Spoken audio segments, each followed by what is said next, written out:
కనుక వాళ్ళు మంచి మార్గంలో నడుస్తున్నప్పుడే దాన్ని కొనసాగించాల్సిన బాధ్యత మీ మీద ఉంది. దేవుడి కంటే ముఖ్యమైనది ఈ ప్రపంచంలో ఏమీ లేదు.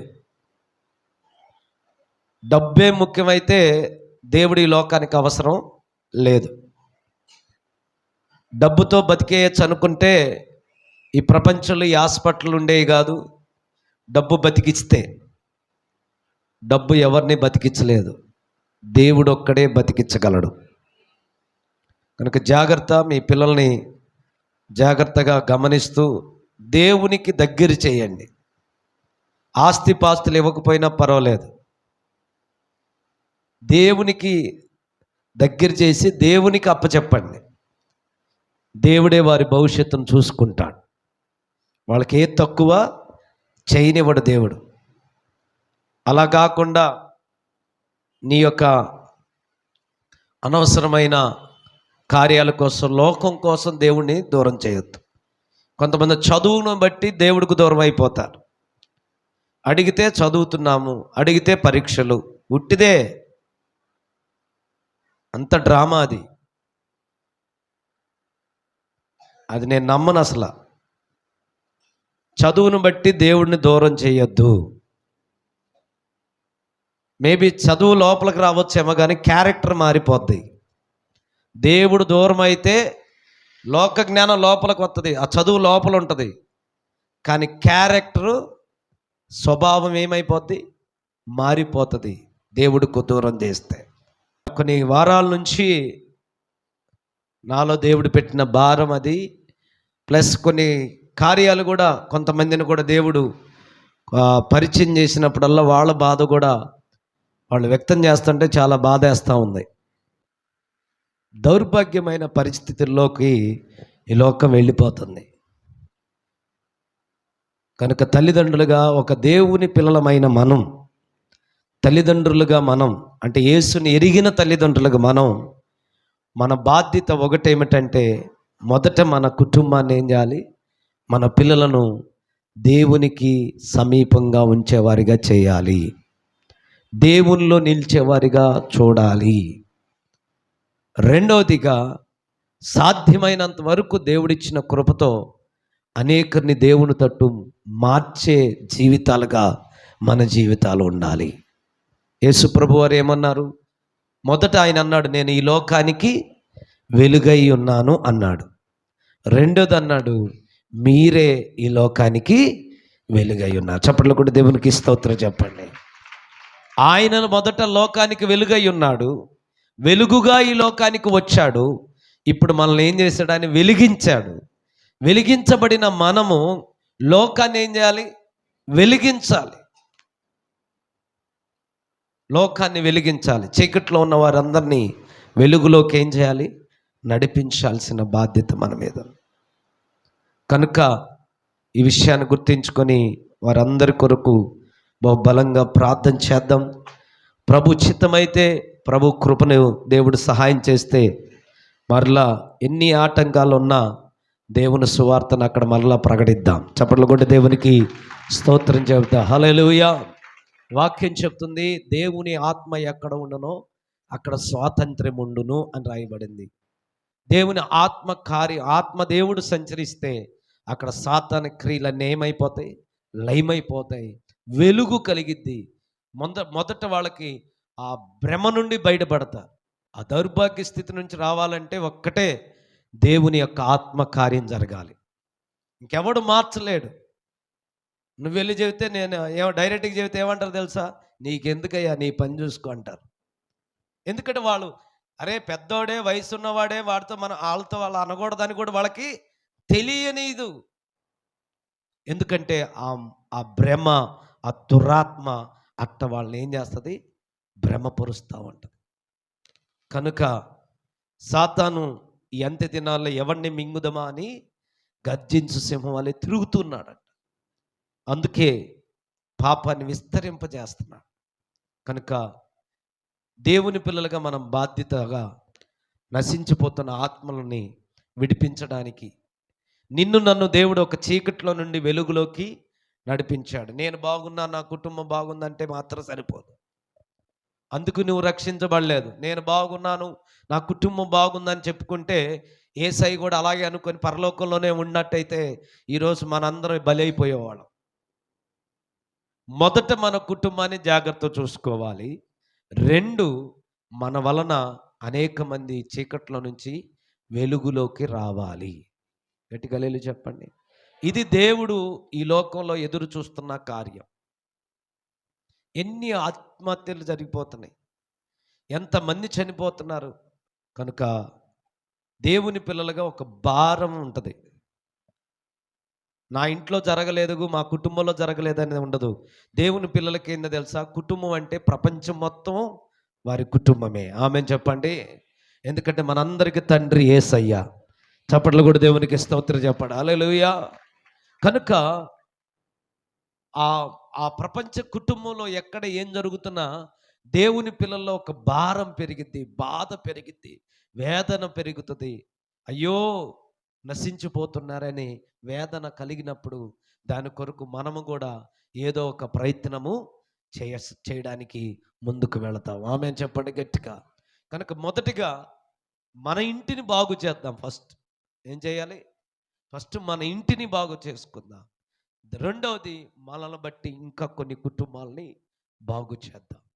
కనుక మీకే తెలుసు, ఇక్కడ ఉన్న పురుషులు కావచ్చు, స్త్రీలు కావచ్చు, ఎంతోమంది కుటుంబాలు పరిస్థితి ఎట్టుందో. కనుక నీ కుటుంబం దేవుడు దర్శించాడా? నీవు సాధ్యమైనంత వరకు ఈ వెలుగును వాళ్ళల్లో కూడా నింపడానికి ప్రయత్నం చేయండి. వారికి కూడా తెలియచేయండి, వారికి కూడా ప్రార్థన చేయండి, వారికి కూడా విడుదల దయచేయండి. హల్లెలూయా. మీరైతే అన్ని గృహాలకు వెళ్ళగలుగుతారు, నేను అన్ని గృహాలకి వెళ్ళలేం, కానీ మీరైతే వెళ్ళగలరు. కనుక వారిని దర్శించి ఆ కట్ల నుంచి, బంధకాల నుంచి విడుదలలోకి నడిపించండి. అలాగే యవనస్తులు, మీ యొక్క ఆలోచనతో అనేక మంది పిల్లల్ని ఏం చేయండి? మార్చండి. ఇప్పుడున్న ట్రెండ్ ఏంటంటే యవనస్తులు ఒక వ్యక్తి పాడవుతుంటే సైలెంట్గా చూసే రోజులు అయిపోయినాయి. ఎవరైనా ఒక తప్పు చేస్తుంటే ఆలోచన చెప్పే పరిస్థితులు లేవు. నిజమే, దానికి ఒక కారణం ఉంది. ఏమని చెప్తే నీకెందుకు అంటారన్నా అనే మాట అడుగుతూ ఉంటారు. అయినా పర్వాలేదు, దేవుని పిల్లలుగా మనం సాధ్యమైనంత వరకు చెప్పగలిగినంత వరకు ఏం చేయాలి? చెప్పితే ఏదో ఒక రోజు ఆ బిడ్డ తప్పించబడి విడుదల పొందుకుంటాడు. చప్పట్లు కొట్టి దేవునికి స్తోత్రం చెప్పండి. హల్లెలూయా. సాధ్యమైనంత వరకు ఆ బిడ్డలు నష్టపోకుండా ఉన్నంత వరకు మనం చెప్పడం మన బాధ్యత. అలా మౌనంగా ఉంటే సాతాను ఏం చేస్తాడు? మీరు చెప్పండి. మనం మౌనంగా కూర్చున్నాం, దేవుని పిల్లలు మనం మౌనంగా కూర్చున్నాం. నీకెందుకు అంటారన్నా, ఎందుకు అంటారన్న అన్నారనుకో అని మౌనంగా కూర్చున్నాం అంటే ఏం జరిగింది? అపవాది వాడు వేగంగా పని చేసుకుంటాడు. ఎవరెవరిని పట్టుకోవాలో వాళ్ళు పట్టుకొని వాళ్ళని పాడు చేస్తూ ఉంటారు. అందుకేనా మనం దేవుని పిల్లలమైంది?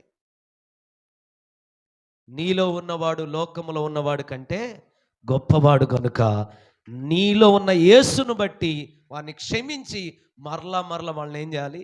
విడుదలలోకి నడిపించాలి. శారీరకంగా ఆలోచిస్తే బాధగానే ఉంటుంది, నీకెందుకు అంటాడన్నా అని.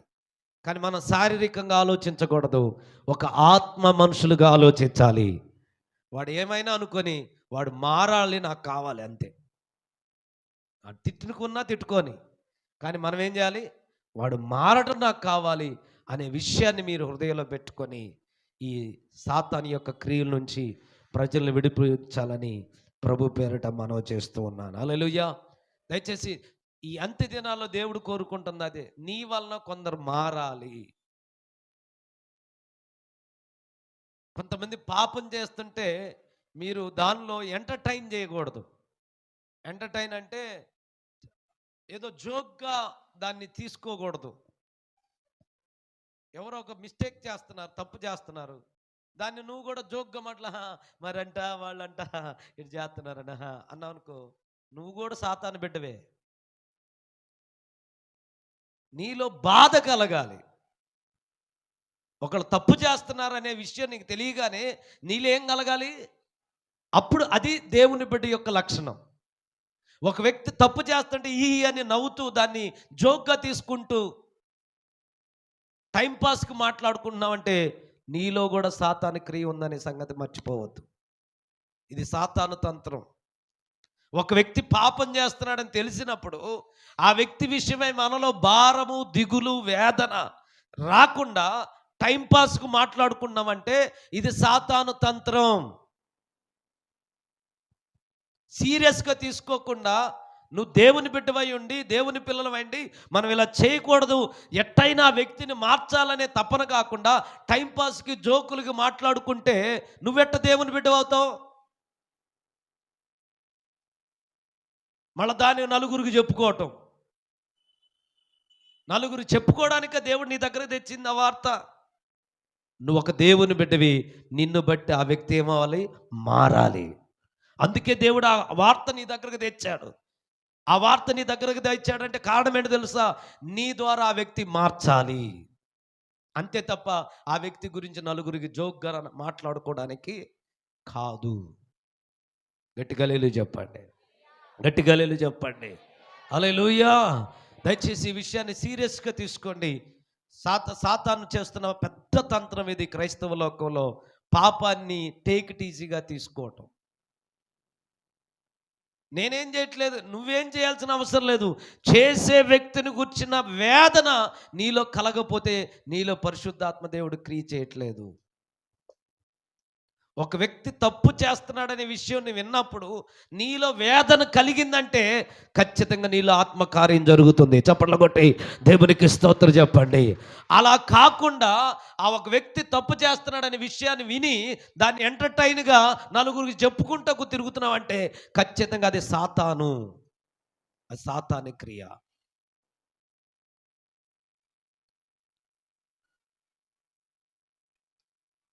మళ్ళీ దానికి ప్రోత్సాహం.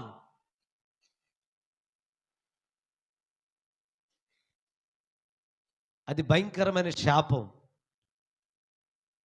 కనుక దేవుడు మనల్ని రక్షించింది ఈ లోకాన్ని రక్షించడానికి. లోకంలో ఉన్నప్పుడు వేరు, ఇప్పుడు దేవుళ్ళలోకి మనం వచ్చాం. అందరు చెప్పండి, ఎక్కడ ఉన్నాం ఇప్పుడు మనం? చెప్పాలి గట్టిగా. ఏది కూడా టైంపాస్కి దేవుడు ఇవ్వట్లేదు. 11 నెలలు వచ్చేసినాయి. ఎందుకు దేవుడు నీకు ఆయుష్ ఇచ్చింది? టైంపాస్ చేయడానికా? ఎందుకు దేవుడు మనకు ఆరోగ్యం ఇచ్చింది? ఎంతోమంది గనులు గొప్పవాళ్లే, బతకాలని ఆశపడిన వాళ్ళే మాయమైపోయారు. దేవుడు నీకు నాకు అవకాశం ఎందుకు ఇస్తున్నాడు? టైంపాస్ చేసుకుంటూ నౌకులుగా బతకడానిక? నీ వల్ల కొందరైనా మారతారనే దేవుడు ఆశ నీ మీద పెట్టుకున్నాడు. నీ మీద పెట్టుకున్నాడు. నీ వల్ల కొందరైనా ప్రభు తట్టు తిప్పబడతారని. అది నీ చదువు వలనో, అది నీ ఉద్యోగం వలనో, నీ వ్యాపారం వలనో, నీ యొక్క పనుల వలనో, ఏ వృత్తిలో నువ్వు ఉంటే ఆ వృత్తి ద్వారా కొందరైనా నాశనం నుండి తప్పించబడతారని ఆ ఉద్దేశంతోనే ఆయుషిస్తున్నాడు. ఇప్పుడు ఈ భూలోకలు నేను బతకడం వల్ల ఆయనకేమి పెద్ద ఆస్తులు పెరగవు. దేవుడు ఒక ఆశ పెట్టుకున్నాడు. నిన్ను నేను వెలిగించాను, నీ ద్వారా కొందరు ఏమవ్వాలి? వెలిగించబడాలి. హల్లెలూయా. గట్టిగా చెప్పాలి, గట్టిగా చెప్పాలి. కనుక ఇవన్నీ వింటున్నప్పుడు చాలా బాధేస్తూ ఉంది. కనుక ప్రార్థన చేయండి, బాగా పట్టుదలతో ప్రార్థన చేయండి. దేవుడు దర్శించాలని, ఆ పరిస్థితులు మారిపోవాలని, దేవుడు యవనస్తులు పట్టుకోవాలని. ఇక్కడున్న సంఘంలో ఉన్న యవనస్తురాండ్రులు జాగ్రత్త. మీ ప్రార్థనలు చాలా అవసరం, మీ ప్రవర్తన చాలా అవసరం. మీ ప్రవర్తన వల్ల కొందరు మారాలే తప్ప మీరు వాళ్ళ ప్రవర్తనలాగా మీరు మారకూడదు. మీ ప్రవర్తన అనేకరిని వెలిగించాలి, మీ ప్రార్థన అనేకరిని దర్శించాలి. గట్టిగా ఆమేన్ చెప్పండి, గట్టిగా ఆమేన్ చెప్పండి. నేను ఎప్పుడు అదే చెప్తాను, సంఘాలు లేక సంఘం పెట్టలేదు.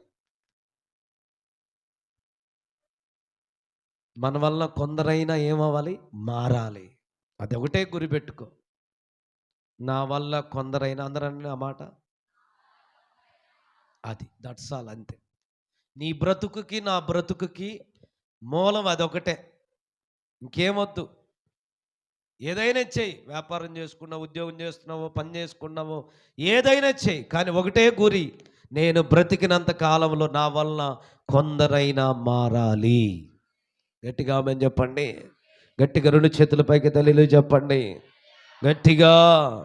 హల్లెలూయా, హల్లెలూయా. సో ఈ విషయాన్ని బాగా మనసులో పెట్టుకోండి. మనం ప్రార్థన చేద్దాం.